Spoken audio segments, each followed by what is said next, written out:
এটি একটি এসার এর ল্যাপটপের মডেল নাম্বার হচ্ছে এসপিরিয়ার E1470, একটি i3 প্রসেসর। এটি হচ্ছে কিবোর্ড প্রবলেম। আর কিবোর্ডের প্রবলেম হলে কী সমস্যাগুলো হয় এটা আমরা নিশ্চয়ই জানি। অনেক কোনো কি মাঝে মাঝে কাজ করে, আবার কাজ করে একসঙ্গে অনেক কি কাজ করে, এরকম ধরনের প্রবলেম হয় যেগুলো আমরা টাইপ করতে গেলে আমাদের সমস্যা হয়। আর এটি হচ্ছিল ব্যাটারি প্রবলেম। এই ব্যাটারি প্রবলেম হচ্ছিল ব্যাটারি ইন্ডিকেট করতেছে না। ইন্ডিকেটটা না করার ফলে আমাদের ব্যাকআপও দেবে না। এগুলো আমি চেঞ্জ করব।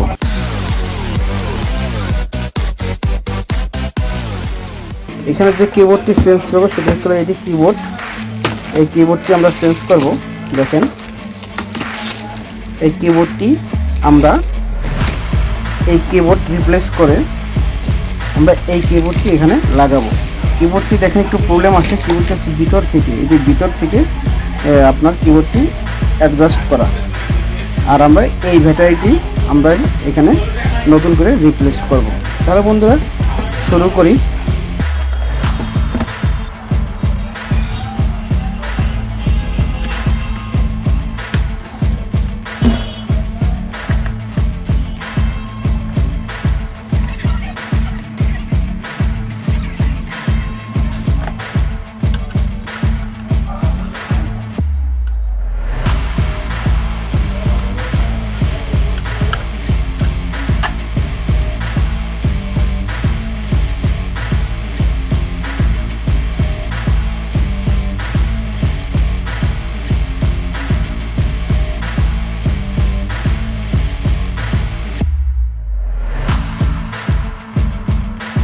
এখানে প্রত্যেকটা স্ক্রু ভালো করে দেখে নেবেন, কোনো স্ক্রু যাতে না থাকে।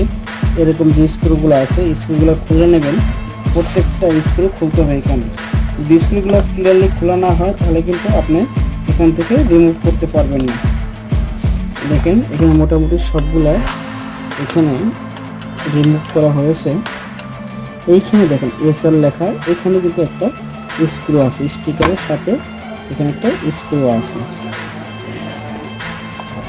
ওকে, এবার আমরা কী করবো, এটা টান দিয়ে বের করে বলবো। এটা ছিল এটাই ডিভিডি রাইটার। ওকে,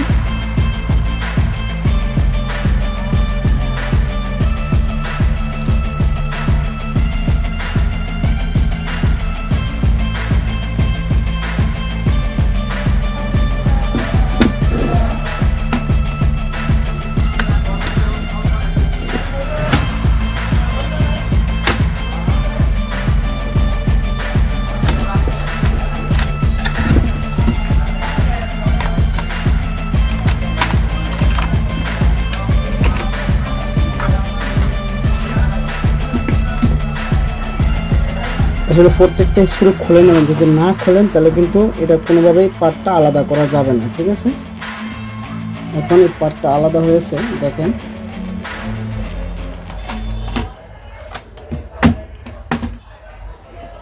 এই যে দেখেন আলাদা করছি।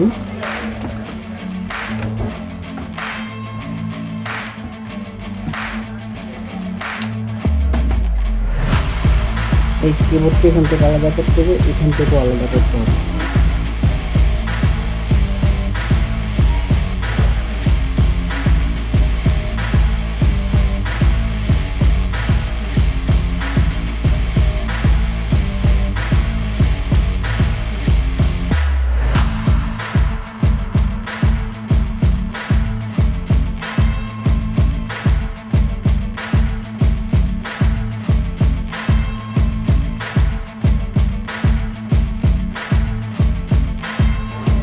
দেখেন এই কিবোর্ডের উপর থেকে লাগানো নেই। ম্যাক্সিমাম কিবোর্ড কিন্তু উপর থেকে লাগানো থাকে। এটি ভিতর থেকে আলাদা উপরের পার্টে আপনার স্টিল কভার দিয়ে এখানে লাগানো। এখন কি করতে হবে, আমাদের এটাও কিন্তু খুলতে হবে। সেই ক্ষেত্রে আমাদের এইখানে দেখেন এই যে প্লাস্টিক দিয়ে লাগানো, প্রত্যেকটা পয়েন্ট প্লাস্টিক দিয়ে লাগানো। এটি আমাদের খুলতে হবে, একটু সাবধানে খুলতে হবে যাতে নষ্ট না হয়ে যায়। দেখেন আলগা করে যদি আমরা প্রেসার করি তাহলে কিন্তু এটা খুলে যাবে।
এখন আমরা এই কভারটি লাগাবো। স্টিলের যে পার্টটি, এই থ্রেডে প্রত্যেকটা থ্রেড সুন্দর করে পয়েন্টে আপনার লাগিয়ে নিতে হবে।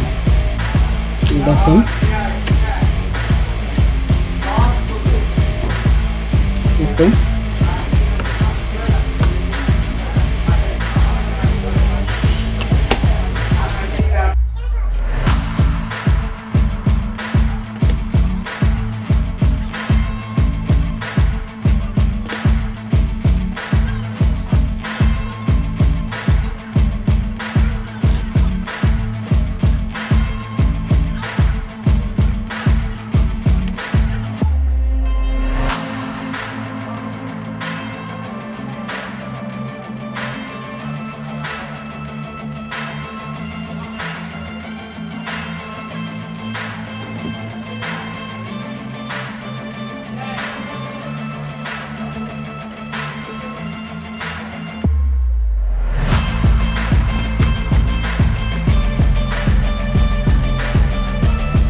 এটা পুরনো ব্যাটারি, এই ব্যাটারিকে চেঞ্জ করে আমরা নতুন একটা ব্যাটারি লাগাবো। এটা মিনটেক নতুন ব্যাটারি।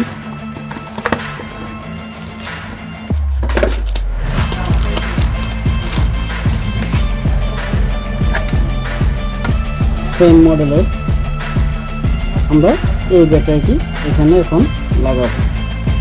ওকে, এটা আসলে ব্যাকআপও দিত না, খুব কম দিত, মাত্র 5 মিনিট ব্যাকআপ দিত। এখন আশা করি 2 থেকে 2.5 ঘন্টার উপরে এখানে ব্যাকআপ দেবে। ওকে, লক হয়ে গেছে। এবার আমরা ওপেন করে দেখব।